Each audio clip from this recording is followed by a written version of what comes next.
God of வாரோட அடுத்த அப்டேட்டும் லீக்கும் கிடைச்சிருக்கு.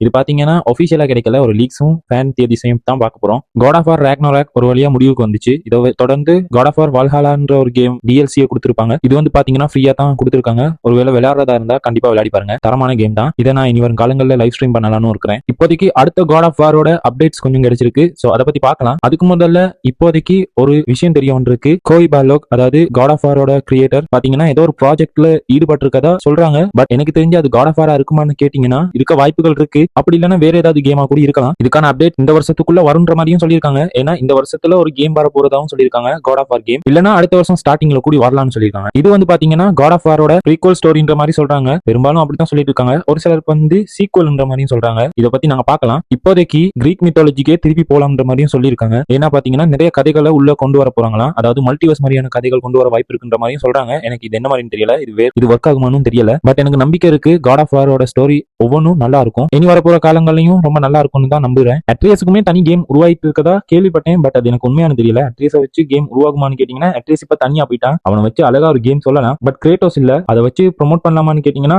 எனக்கு தெரியல என்ன மாதிரி போகுதுன்னு. பட் அவனையுமே அடுத்து புஷ் பண்ணலாம். அவனையுமே அடுத்த காட் ஆஃப் வார் கிரேட்டோஸ் மாதிரி பெரிய ஆளா கொண்டு வரலாம். நல்ல கதை அமைஞ்சா எல்லாமே அமையும். ப்ரீக்வல் ஸ்டோரி வரப்போறதா சொல்லியிருந்தேன்ல, அது பாத்தீங்கன்னா ப்ரீக்வல் ஸ்டோரி வந்து எப்படின்னா டீமோஸும் அதுக்குள்ள வர வாய்ப்பு இருக்குன்னு சொல்றாங்க. கிரேட்டோஸோட தம்பி ப்ரீக்வல்ல பாத்தீங்கன்னா காட் ஆஃப் வார் கிரேட்டோஸ் வந்து ஒரு தேவனா மாறதுக்கு முதல் எப்படி இருந்துன்ற ஸ்டோரியை தான் சொல்ல போறாங்கன்னு சொல்றாங்க. அது அரைச்சமாவே அரைக்க போறாங்கன்ற மாதிரி தான் எனக்கு தோணுது. இது வந்து தேவையான, இது தேவையில்ல, இதை ஸ்கிப் பண்ணிட்டு போறது பெட்டர். ஆனா கிரேட்டோஸுமே கிரீக் மித்தாலஜில ஒரு நல்ல மாதிரி தான், கிரேட்டோஸை வந்து ஒரு கெட்ட மாதிரி தான் காட்டியிருப்பாங்க. பட் கிரேட்டோஸை வந்து எண்டிங்ல பாத்தீங்கன்னா, அதாவது ராக்னராக் எண்டிங்லயும் அதுக்கப்புறம் வால்ஹாலாலையும் நல்லவன் மாதிரி காட்டியிருப்பாங்க. கிரீக் மித்தாலஜிக்குள்ள கூடி அவன் நல்லது தான் மறைமுகமா செஞ்சிருக்கான்ற மாதிரி காட்டியிருப்பாங்க. இதை வச்சு ப்ரீக்வல் ஸ்டோரி சொல்றாங்கன்னா கிரேட்டோஸ் செஞ்ச நல்லதுகளை வச்சு ஒரு கதையா எடுக்கலாம். பட் எனக்கும் இப்போ தேவையில்லைன்ற மாதிரி தான் தோணுது. பழைய கதையை கிளறாம புது கதையை தந்தா நல்லா இருக்கும். இப்போதைக்கு இன்னொரு ரூமரும் கிளம்பிட்டு இருக்கு, எகிப்தியன் மித்தாலஜிக்குள்ள போக வாய்ப்பு இருக்குன்னு. அப்படி போனாங்கன்னா நல்லா இருக்கும். அதை வச்சு நல்ல அழகான ஸ்டோரி சொல்லலாம். இப்போதைக்கு கிரேட்டோஸ் ஒரு கடவுளாவே மாறிட்டாரு. இப்போதைக்கு அந்த உலகங்களுக்குள்ள போயிட்டு எக்ஸ்ப்ளோர் பண்ற மாதிரி இருந்துச்சுன்னா நல்லா இருக்கும். ஏன்னா நாங்க ஏற்கனவே கிரீக் மித்தாலஜியை எக்ஸ்ப்ளோர் பண்ணியாச்சு. வல்ஹாலாலையுமே கொஞ்சம் எக்ஸ்ப்ளோர் பண்ற மாதிரி கொடுத்துருப்பாங்க. நார்ஸ் மித்தாலஜியும் நாங்க எக்ஸ்ப்ளோர் பண்ணி முடிஞ்சு அடுத்து போறது நல்லது. எகிப்தியன் மித்தாலஜி பாத்தீங்கன்னா நான் வெயிட் பண்ணிட்டு இருக்கேன். ஏன்னா எனக்கு பிடிச்சிருக்கு. பாத்தீங்கன்னா மம்மிஸ் அது இதுன்னு ஏதாவது கொண்டு வரலாம். அது பார்க்கவும் ரொம்ப இன்ட்ரெஸ்டிங்கா இருக்கும். காட் ஆஃப் வாரோட அடுத்த கேம் பாத்தீங்கன்னா 2028 இல்லாட்டி 2029 வர்ற மாதிரி சொல்லியிருக்காங்க. பட் இந்த வருஷம் இல்லைன்னா அடுத்த வருஷம் வரப்போகிற ஒரு கேம் ஒன்னு சொன்னாங்க. பட் இந்த வருஷம் இல்லைன்னா அடுத்த வருஷம் ஒரு கேம் வரப்போகுதுன்ற மாதிரி சொன்னாங்க. அது எந்த கேம்னு தெரியல. ஒருவேளை கிரீக் மித்தாலஜியோட அந்த ஸ்டோரியா கூட இருக்கலாம். பட் இதை வந்து ஒரு சில பேர் சொல்லி இருந்தாங்க, இது ஒரு டிஎல்சி மாதிரி கொடுக்க போறாங்கன்ற மாதிரி சொன்னாங்க. எனக்கு என்ன மாதிரின்னு தெரியல. அப்படி கொடுப்பாங்களானா இல்ல, வாய்ப்புகள் இல்ல. பட் இதை ஃப்ரீ டிஎல்சியா கொடுப்பாங்கன்ற மாதிரி தான் சொன்னாங்க. அதாவது ஃபேன்ஸ் ஒரு சில பேர் சொன்னாங்க. பட் அதுக்கான வாய்ப்புகள் குறைவு. அடுத்தடுத்த ஸ்டோரிக்கு அடித்தளம் போடுற மாதிரி தான் ஏதாவது கதைகள் கொடுப்பாங்களே தவிர டிஎல்சி எல்லாம் இப்போ கொடுத்துட்டு இருக்க மாட்டாங்க. இப்போதைக்கு கிரேட்டோஸ் கடவுளா மாறிட்டாரு. எகிப்தியன் மித்தாலஜிக்குள்ள போயிட்டு அங்க இருக்கிற மக்களுக்கு உதவி செய்யற மாதிரி கிரேட்டோஸை கொண்டு போகலாம். அதாவது எகிப்தியன் மித்தாலஜிக்குள்ள நிறைய பிரச்சனைகள் இருக்கு, அதையெல்லாம் உடைச்சு அவங்கள காப்பாத்தி எப்படி அவங்க மத்தியிலையும் கடவுளா மாறுறான்ற ஸ்டோரியை அழகா கூட்டிட்டு போலாம். பட் இன்னொரு ஃபேன் ரூமர்ஸ் தான். பட் இன்னொரு ரூமரும் கிளம்பி இருக்கு, இது காட் ஆஃப் வாரோட எண்டிங்கா கூட இருக்கலாம்னு. இதோட ஸ்டோரியை முடிக்கலாம்ன்றதுக்கான வாய்ப்புகளும் இருக்குன்ற மாதிரி சொல்றாங்க. அப்படி வாய்ப்புகள் இருக்கான்னு கேட்டீங்கன்னா வாய்ப்புகள் குறைவு, ரொம்பவே குறைவு. ஏன்னா காட் ஆஃப் வார்ன்றது பாத்தீங்கன்னா ஒரு மிகப்பெரிய கேம். இதை வச்சு நல்லா கதைகளை சொல்லலாம். இதை வச்சு பாத்தீங்கன்னா நிறைய லாபங்களும் சம்பாதிச்சாங்க. சோ அவ்வளவு சீக்கிரம் இதை மூட மாட்டாங்க. ஜிடிஏ ஆர்டிஆருக்கு அப்புறம் அதிகமான ஃபேன்ஸ் இந்த கேமுக்கு தான் இருக்காங்க. தெரியும் உங்களுக்கு நிறைய கேம் மைண்ட்ல ஓடிட்டு இருக்கும். பட் பெரும்பாலும் விரும்பி விளையாடுறது பாத்தீங்கன்னா ஜிடிஏ ஆர்டிஆருக்கு அப்புறம் இந்த கேமை தான். இந்த கேரக்டர் தனக்கான இடத்தையே பிடிச்சாச்சு. இந்த கேரக்டர் இடத்தை பிடிச்சி உட்காந்துட்டாரும் வேற. அதனால இந்த கேரக்டரை வச்சு அழகா கதை சொல்லலாம். பட் இந்த கேரக்டர் ஏதாவது சின்ன தப்பு தட்டினா கூட, சின்ன தப்பு நடந்தா கூடி இந்த கேரக்டரை கொஞ்சம் வெறுக்க போய் தொடங்கிடுவாங்க. இந்த கேரக்டரை கவனமா கையாளணும். இன்னொரு ரூமர் கேள்விப்பட்டேன், ஃப்ரேயாவும் நம்ம கிரேட்டோஸும் லவ் பண்ணலான்ற மாதிரி கேள்விப்பட்டேன். இது ரொம்ப வியர்டா இருக்கு. ஆரம்பத்துல கிரேட்டோஸ் ரொம்பவே பிளே பாயா இருந்தவர் தான், அதாவது கிரீக் மித்தாலஜில பார்த்துருப்பீங்க.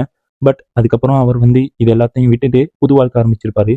திருப்பியும் இந்த மாதிரி ஸ்டார்ட் பண்ணுவாரான்னு கேட்டீங்கன்னா வாய்ப்புகள் இல்லை. அதோட இவங்க ரெண்டு பேரும் ஒரு ஃப்ரெண்ட்ஸா தான் பழகுறாங்களே தவிர அப்படி கொண்டு போகல. பட் ஸ்டோரி அப்படி எழுதி அமைக்கலாமான்னா எனக்கு தெரியல. ரைட்டிங்ல தான் எல்லாமே இருக்கு. ரைட்டிங் ஒரு கேமை உயர்த்தும், இன்னொரு கேமை கீழே தள்ளும். ஸோ ரைட்டிங்கை மட்டும்தான் நாங்கள் கவனிக்கணும். ஸோ ரைட்டிங் மட்டும்தான் இங்கே வந்து முக்கியம். கொஞ்சம் பிசுறு தட்டினாலும் கேம் போச்சு. ஸோ புது வெப்பன் இருக்கான்னு கேட்டிங்கன்னா இருக்கலாம். பட் எனக்கு எந்த மாதிரி வெப்பன் வரப்போகுதுன்ற ரூமர்ஸ் வரல. அதான் என் கண்ணில் படலையா என்ன மாதிரின்னு தெரியல. ஒருவேளை உங்களுக்கு தெரிஞ்சா மறக்காம சொல்லுங்க.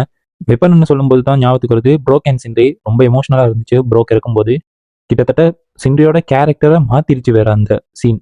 நீங்க பாத்தீங்கன்னா தெரியும், கடைசியில பாத்தீங்கன்னா சிண்ட்ரியோட உடம்புல ப்ரோக்கோட ரத்தம் இருக்கும். சிண்ட்ரி பாத்தீங்கன்னா ரொம்ப தூய்மையானவர். அவர் மேல எந்த ஒரு அழுக்கு பட்டாலும் அதை ஈஸியா கிளீன் பண்ணிடுவாரு. அவர் ரொம்ப தூய்மையா கையாளுறவர்.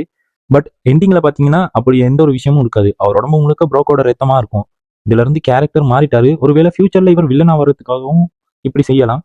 அதாவது ஃபியூச்சர்ல இவர் வந்து ஒரு மிகப்பெரிய வில்லனா கொண்டு வந்து கதையை நகர்த்தலாம். இது நல்லாவும் இருக்கும். பட் கிரேட்டோஸ் அவரை கொல்றதுக்கான வாய்ப்பு இல்ல. ஏன்னா கிரேட்டோஸோட தப்பு தான். அவருக்கு எல்லாம் கொடுத்து கடைசியில அவரோட சகோதரரை அவர்கிட்ட இருந்தே பிரிச்சாச்சு. சின்ரிய கிரேட்டோஸ் கையால கொல்ற மாதிரி காட்டினாங்கன்னா அது நல்லா இருக்காது. ஒருவேளை வேற யார் கையாலையாவது சாகுற மாதிரி காட்டலாம். பட் கிரேட்டோஸ் கையால வாய்ப்பு இல்ல. ஏன்னா கிரேட்டோஸ் இப்ப நன்றி உள்ள ஒரு மனுஷனா மாதிரி இருக்காரு. கண்டிப்பா திருத்த ட்ரை பண்ணுவாரு. ஒரு கட்டத்துல எப்படி ஃப்ரேயா பழி வாங்கணும்ன்ற எண்ணத்துல துடிச்சிட்டு இருந்தாலோ அதே மாதிரி தான் சின்ரியும் பழி வாங்கணும்னு எண்ணத்துல வரலாம். அதுக்கப்புறமா சின்ரி பாத்தீங்கன்னா திருந்துறதுக்கான வாய்ப்பும் இருக்கு.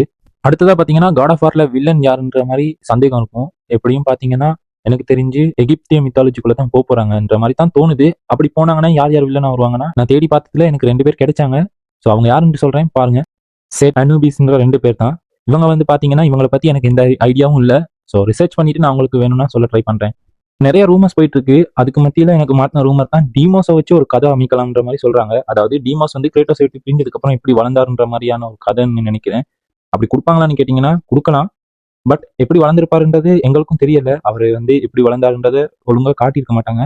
இதை வந்து அழகாவே கொண்டு போகலாம். பட் கிரேட்டோஸுக்குன்னு இருந்த ஒரு உறவு அவரோட தம்பி டீமோஸ் தான்.